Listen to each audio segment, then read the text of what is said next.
Hello, I'm Wilf Nichols and this is Homegrown. This week we have a real treat for you. We're off to see Corner Brook House, a usually very private residence right out there on the west coast.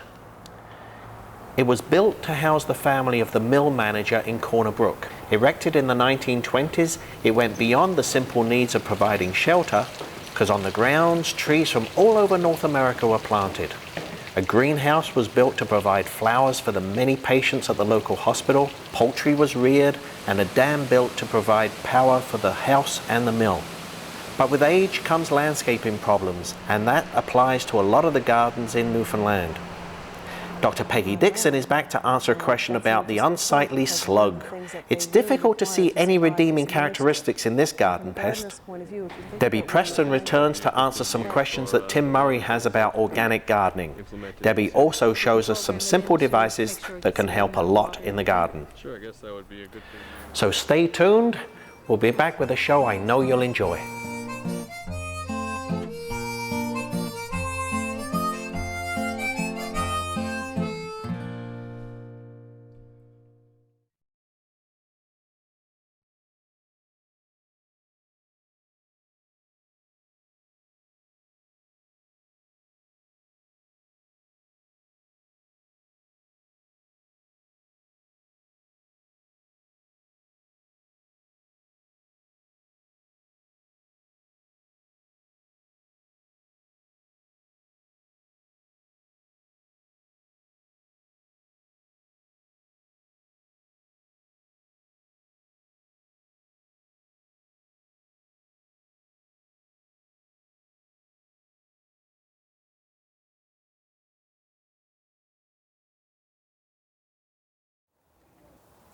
Welcome back. I'm in Corner Brook on a beautiful morning. Corner Brook, of course, since the 1920s has been a mill town, and the Glyn Mill Inn was originally constructed, designed by Andrew Cobb, to be accommodation for the mill managers and their families as the mill was being constructed. There are some beautiful places around here. I want to take you to a place that might be not so familiar to you. It's Corner Brook House, and the house and the gardens are spectacular. So let's go see Corner Brook House. Now, I'm not sneaking in. We've got permission from Mrs. Carmel Snyder, and she's going to show us about the beautiful landscape and Corner Brook House.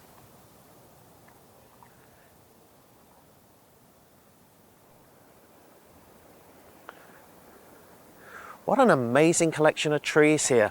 We've got these birches with a wonderful white bark here. There's a crab apple. We've got Scots pine. And what's this? This is an oak tree. It's a pin oak. This is a pin oak from eastern North America. Wow, this is incredible. What's over here? Look, I found some cedar here. I've passed by some copper beeches. I've passed by Norway spruce. And then I saw this plant. Wow, what a great plant, because this is very familiar to me. This chocolate bark and the very characteristic cones tells me that I'm standing right beside a Douglas fir. This is a plant that's native to British Columbia, all the way down to California through Oregon and Washington. Thick bark, rather fire resistant, and look at the size of this plant. It shows that the warm summers that Corner Brook gets is really good, conducive to these sorts of trees to grow. We're in a beautiful collection of trees. We can even call it an arboretum, because that's what a collection of trees is.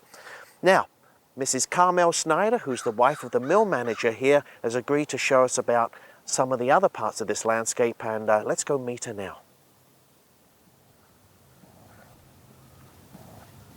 I'm with Mrs. Carmel Snyder, and this is a beautiful house. Tell us about it. Oh, thank you. It was designed in 1924 for W.G. Armstrong, who was the head of an very large engineering firm, who was working with Reed Company of Newfoundland to build a power and paper mill. Okay. So it was designed in 1924, completed in 1925. Wow. And how about the landscape? Well, not too much attention was paid to the landscape until 1938 when a Mr. Monty Lewin became the mill manager. Right. And Oh, moved his into the name home. comes up a lot. Yes, Yeah, yes. I think there's a highway named after him. Right. And he had help from some pretty high places. Yes, he did. And he was interested not only in beautifying the grounds here at Corner Brook, but also the entire town site. So he enlisted the help of T.E. Sutton of the Kew Gardens in London. Right, the Royal Botanical Gardens. Yes, Yeah, yes. yeah. And along with a Mr. Frank Anthony from Notre Dame Bay, they were the prime movers behind the garden that you see here today. Well, there's lots of part of this garden, so why don't you show me one of your favorites? One of my favorites is the rose garden. Oh, So let's go. So, look at this place. Wow, isn't One of this my favorite nice? spots, Wow. the rose garden. It's a perfect rose garden because it's a walled garden. And roses like heat, Yes. and the reflected heat off of these walls do perfect. The roses. Look at this one here. This one is beautiful. Wow. Now, when we talk about what roses need, and we want the sunshine and we want the heat, and this is what you get. In addition to roses, of course, we've got honeysuckles on the wall. We've got hanging baskets, and we've got a beautiful clematis over there. And that's grown nicely too, because clematis should always be with the roots in the cool and coming up into the light. And that clematis is looking perfect. Thank you. It's blooming beautifully right now. I'm glad Yeah. you got to see it. Wow. Well, one place I do want to see is that old greenhouse you've got down there. Oh, well, let's head that way. Okay. This is beautiful here. We've got one lovely Japanese maple here. So was this always like this? No, it wasn't. In fact, originally down the hill here was a rock garden, Right. and then there was an enclosure where the grass is now, where there were wild game, pheasants, turkeys, peacocks, Really? and fruit trees. Yeah. And in about the 1950s, that was done away with and the lawn was put in. Wow. And most people have ponds in their gardens, but the pond that we've got over here is huge. Tell us about Well, that. it is. It kind of serves a dual purpose. It's not only a beautiful spot, but it also provides water for the mill. And Okay. there's a dam here that keeps the water level just so. Right. So that, and there are screens the water flows through that keep the twigs and debris out so that clean water goes into the mill. Perfect. So there's a dual purpose. So here's the greenhouse down here. Yeah. Oh, what a classic old greenhouse. Yes, it is. Okay. This is beautiful. Oh, sorry. The door's The sticking. door is sticking. Wow. So there used to be three parts to this greenhouse. Yes, there were. Because all the flowers for the town, like for the hospital, for the library, Right. for the Glen Mill Inn, for the company homes, Wow. they were all germinated here. Yeah. In the far end was the warmest section, Right. where the seeds were germinated. Then they were moved to the center and started to get toughened up, and then they went out into the cold frames to be ready To for the hung gardens. off, right, yes. Brilliant. And the a section we classic, still have today is our grape arbor. Right. But these grapes, they're like tree trunks. Yes, Look at they this. are. There's a sign down there. Yes. What's that one say? This one tells you that this was planted January 7th, 1947, and the name of the grape is a Black Hamburg. Wow.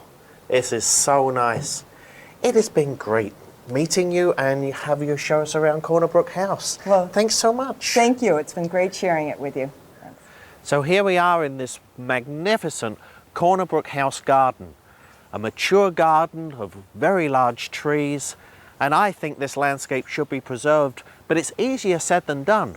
Certainly buildings should be preserved, but how do we preserve a landscape? The trees are keeping on growing, they're becoming a little bit more crowded, and what used to be a rather sunny garden is now a rather shady garden. Obviously, the choice of plants are going to change. Now we see a lot of hostas being used with impatiens. These are shade-loving plants. But the trees themselves are getting rather crowded, and I think some difficult decisions ahead. For the last few years, some trees were taken out, and in the next few years, there's going to be some other decisions to be made about gardening at Corner Brook House. But what a gorgeous spot. We'll be right back.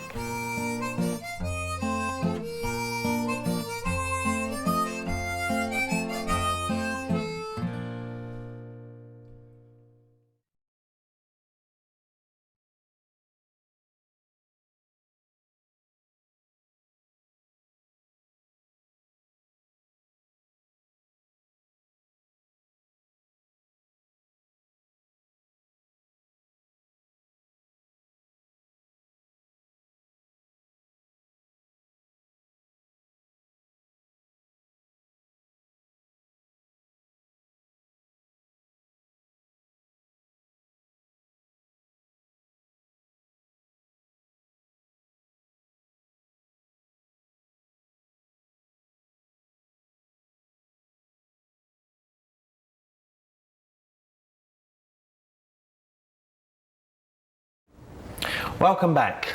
Not every day in the garden is going to be sunny, and sometimes it's not a bad idea to bring the garden inside. And that means making a flower arrangement. So why don't you grow a few extra plants in your garden and think about using those as cut flowers and bringing them inside and enjoying the garden 24 hours a day. I'm going to put together a little arrangement to show you how quickly you can do this. And for the arrangement, I'm going to use this foam called Oasis. You can buy it in blocks from any florist or garden center, and use the one that wets up, because there's also another one for dried foam. I always take a small piece. I'm not going to make a large arrangement. I've only got 5 minutes to do this, and I always try and hide the foam with a little bit of fur. And I've got a whole bunch of stuff cut here, and I'm going to very quickly try and cover this whole piece of foam with fir boughs, and that will just disguise the fact that I'm using this foam. And really, anything you want to put in your arrangement is fine. There's all sorts of rules and regulations about how to make nice arrangements, and you can learn all sorts of skills if you join the Newfoundland Horticultural Society. But if you like something, do it. It's your flowers, it's your garden. If you like some sort of color scheme, go for it. But there's all sorts of different methods of doing this. I'm going to show you a real quick one. So I've just covered this with a little bit of fur, and now I'm going to put in some hosta leaves. Look at those. I'm going to go for a sort of a yellow arrangement this time, and I'm going to put in some hosta leaves and cut them on an angle, and so you've got a little sharp spike, and try not to be too terribly symmetrical about this. There you go. I might put this one a little bit over here to overlap. And now we're down to the real McCoy. What are we going to put in? Well, there's a little bit of, well, that's raspberry. But look at that. Doesn't that look nice in there? A little bit of raspberry. Don't make it very big, because you might want to put this on the kitchen table. And you want to have a conversation over the top of it. So now we've got a really nice basis, and we don't really need many flowers to put in here. Here's a beautiful flower. It's some people think of it as a bit of a weed, but it's called Alchemilla, which is lady's mantle, and it's got this beautiful chartreuse foliage. The reason it's called Alchemilla is because people used to think that it was an alchemist. It actually did alchemy, because if you look at the water droplets on the leaves, what was water has turned into quicksilver. So they thought it was magic, and it was in fact an alchemist, and that's where the name Alchemilla, or lady's mantle, comes from. So now we've got that yellow that's a little bit echoed in the hosta, and what can we put in now? Let's put in a couple of daylilies. Now we're going up a little bit. Now we've got some real focus in this one now, and I'm just going to turn those daylilies upright. Try and make them small, and that therefore you won't have it sort of poking up at you if you're having a meal across it, because it's awful trying to look either side of a bunch of flowers on a table. So there's 3 daylilies, and what I've got, oh, this is a beautiful clematis. It's one of those Japanese, or Tangutica, or Clematis Tangutica, or Clematis japonica. And that looks rather nice here. Once again, same sort of color, and looking quite nice. It's coming together. We've only got a couple of minutes left. This is the fastest I've ever made an arrangement in my life. That might be good enough, but let's have a little bit more interest. Maybe a little bit of white in here, just poking up. That is a beautiful little campion, and that's a bit of a weed. Just found that knocking around in the back and beyond of the garden. But it looks rather nice there. It's a little sort of different color foil in here. And we're just about done. And finally, I'm just going to put in a little bit of silver just to echo that, just to give it a little bit of form. And with about 15 seconds left, we can almost say that we've done a tiny little arrangement for your kitchen table to enjoy your dinner over. And that's not bad, is it? We'll be right back.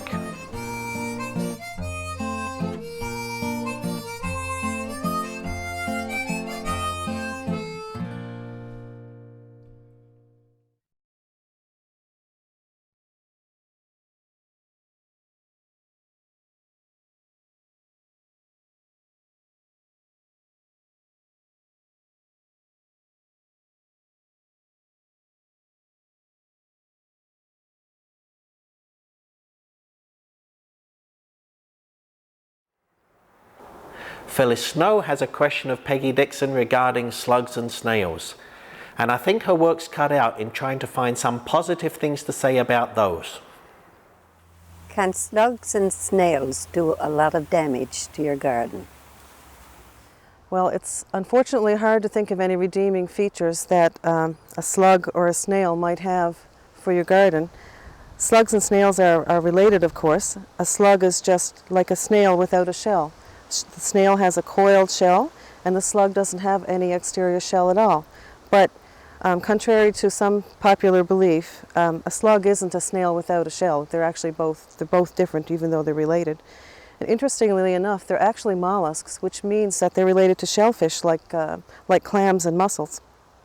And of course, they're quite out of their element on land. And that's an interesting point because one of the things that they really require to survive is moisture. And from a gardener's point of view, if you think about where you find them, they do hide during the day in very damp places, under anywhere they can find that's really moist and dark and that they can hide without drying out. In terms of the damage that they do in the garden, they both eat plants. They also help recycle decaying organic matter and that sort of thing, but I guess from a bad point of view, they eat plants. They eat just about anything. They have preferences, of course, but they will eat holes and ragged holes in the leaves. They leave slime trails as they move. The thing is, what can you do about them? Well, obviously you can get rid of as much of the damp debris, old leaves, compost piles, that sort of thing in your garden as possible. You can try and make sure the foliage is not too dense. You can try watering your garden in the morning if that's practical. Snails and slugs are active at night, so if you water in the morning, they're less active. There's a few baits you can try, dishes of beer that are set flush with the ground, yeast and water, that sort of thing, and there's commercial baits as well. But as I said, basically I have to say that snails and slugs in a garden are probably bad. Tim has all sorts of gardening questions, and this week he's asking Debbie Preston about organic gardening, so let's go see what she has to say. Welcome back to the Vegetable Patch. We're here with Tim Murray in his vegetable garden, and we're just checking in to see how things are going with you this week. I've brought along a few things, and so what's new with your garden? Nothing's really new. I guess it's the same as the post weeks, but the thing I'm curious about today is the organic products that you brought along. Just curious of how we could use them in our garden. Okay, I brought along a little bit of organic fertilizers here. These are things that you'd probably put in just as you're starting the garden off.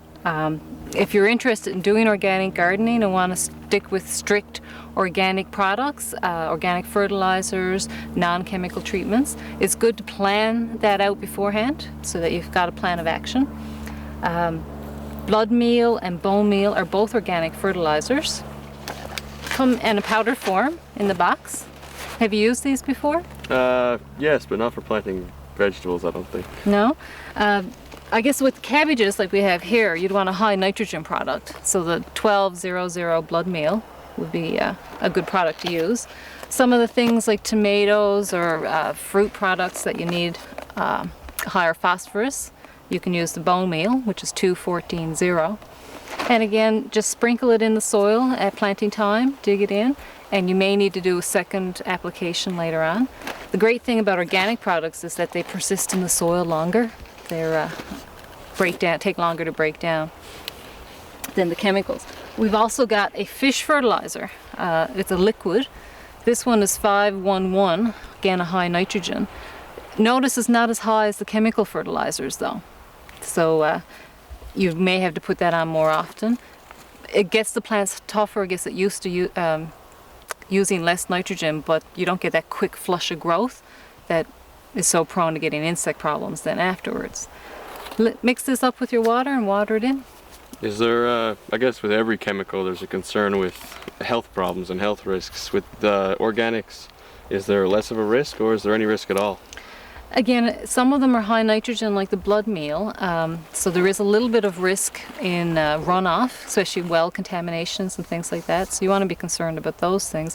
But again, it's not because they take longer to break down, you don't get that quick leachate, so you don't get that quick flood of water, and that's why it's a little bit safer to use in the garden, a little bit easier to apply. Yeah. Okay. I've also brought along a couple of little tools for you because I know you were having problems with the watering and lack of rain. I've got a rain gauge for you so that you can check and see how much rain you do have. And I've got a little programmable timer that hooks up to your hose. Okay. So that you can you can program it in to make sure it gets the right amount of water every day. Sure, I guess that would be a good thing to use for the water bans that have been implemented in the city. Yeah, and you can stay within the regulations, the time when you can water and what you can water. And makes it a lot easier, gives you more time for weeding. Seems like a helpful tool. So join us next week and we'll talk a little bit more about what's happening in Tim's garden. Thank you very much. Well, organic gardening has a lot of great benefits and it's well worth the effort. Growing flowers in the garden is a great way of enjoying the outdoors, but bringing them in the house and putting them in arrangement is another way to enjoy the indoors. Guest Steve Davis breaks all the rules of traditional arranging and challenges us to try new ways of approaching this enjoyable pastime. For those of you who don't have the luxury of a large plot of land, container gardening may be the answer for you. I'll show you the do's and don'ts and the pros and cons of this unique way of gardening. Dr. Peggy Dixon will talk about an insect that gives most people the willies when they see it. Peggy will give us some advice on how to control the ever-present earwig. Debbie Preston and Tim Murray continue their discussion on organic gardening, and Tim wants to know about some of the ways to organically control garden pests. Before we go, I'd like to say thanks to the people that helped us put this show together. Avis Rent-A-Car and Holiday Inns in Corner Brook helped us with transportation and accommodation. Landscape Newfoundland and Labrador, our non-profit trade association, and the agricultural policy framework, well, without them, there would be no Homegrown. So, thanks to you for watching, and we'll see you next week.